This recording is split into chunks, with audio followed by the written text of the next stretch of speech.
Season 2, Bab ke-46. Insya Allah Harlan kuat melewati semua ini. Dia pernah terluka lebih parah dan bisa bertahan, bukan? Ucap Alfian, berusaha menenangkan sang sahabat. Amin, semoga saja. Balas Darren, menghela napas panjang. Dia anak yang sangat kuat, sejak kecil hidupnya tidak mudah. Dia kehilangan ibunya, lalu kehilangan ayahnya. Sebenarnya, dia tidak jahat.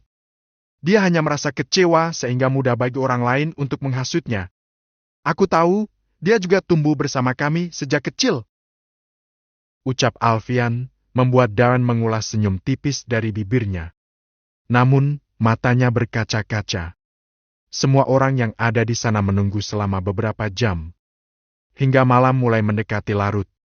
Alfian melirik Bian yang masih duduk di antara Wulan dan Melati. Pulang dulu ya, nak. Kamu kelihatan sangat lelah.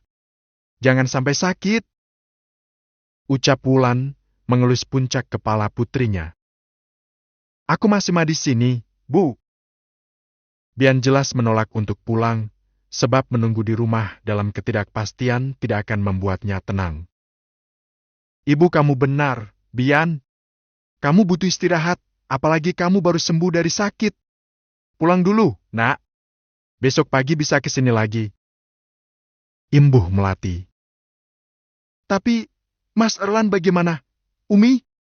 Tenang saja, di sini banyak yang jaga. Ada Umi, Abi, ada Raffi juga. Ucap wanita itu. Alfian mendekat, mengusap kepala putrinya. Umi sama ibu kamu benar.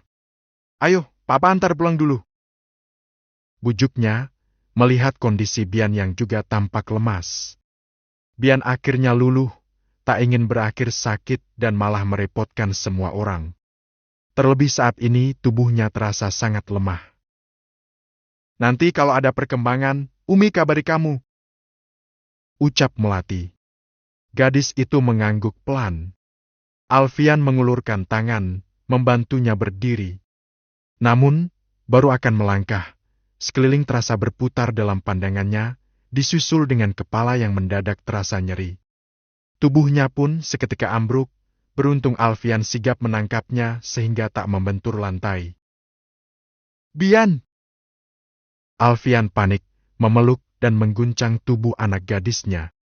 Keadaan Bian itu membuat semua orang panik. Boy dan Bray langsung berjongkok di sisinya. Sementara Melati langsung berlari memanggil seorang perawat yang sedang berjaga. Adek kenapa? Pa?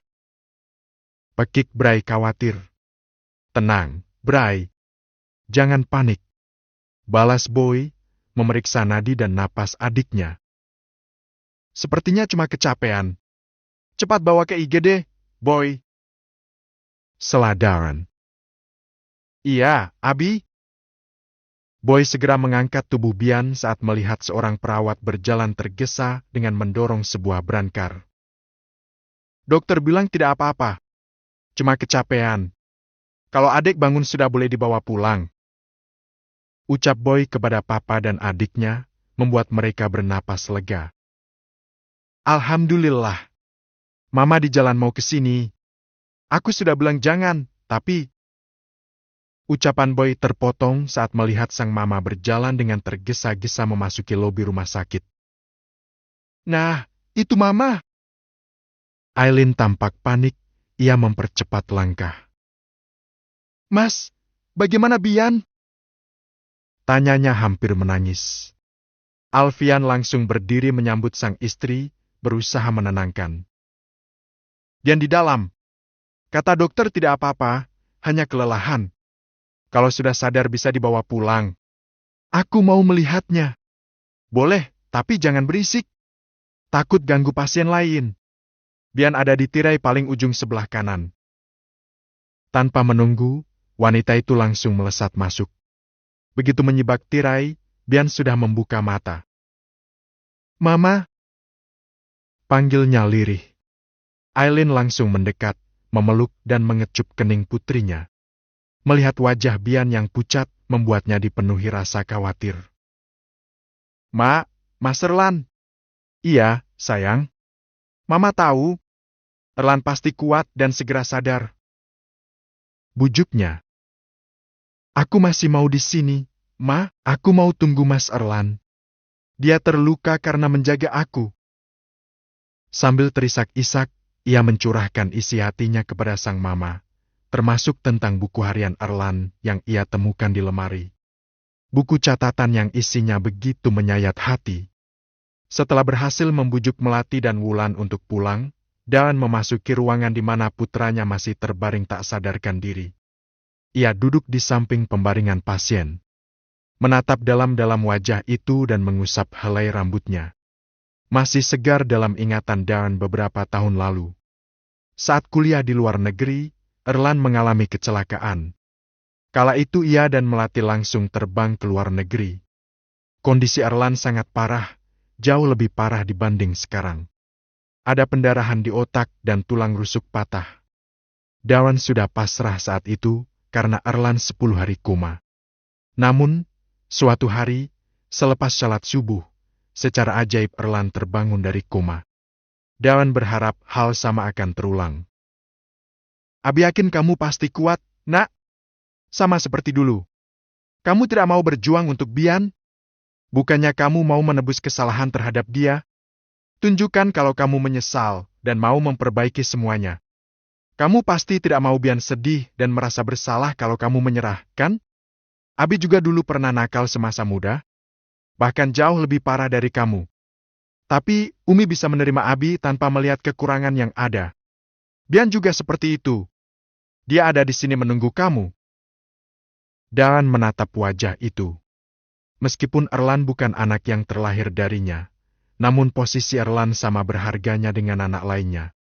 Ia terisak-isak di ruangan itu. Bian sudah tidur? Tanya Alfian sesaat setelah Aileen memasuki kamar mereka. Sudah, Mas. Dia susah tidur, karena terus memikirkan Erlan. Baru bisa tenang setelah salat. Jawab Aileen. Membuka lemari dan mengganti pakaiannya dengan piyama. Setelah Bian siuman tadi, mereka harus membujuknya pelan-pelan. Barulah Bian luluh dan setuju ikut pulang.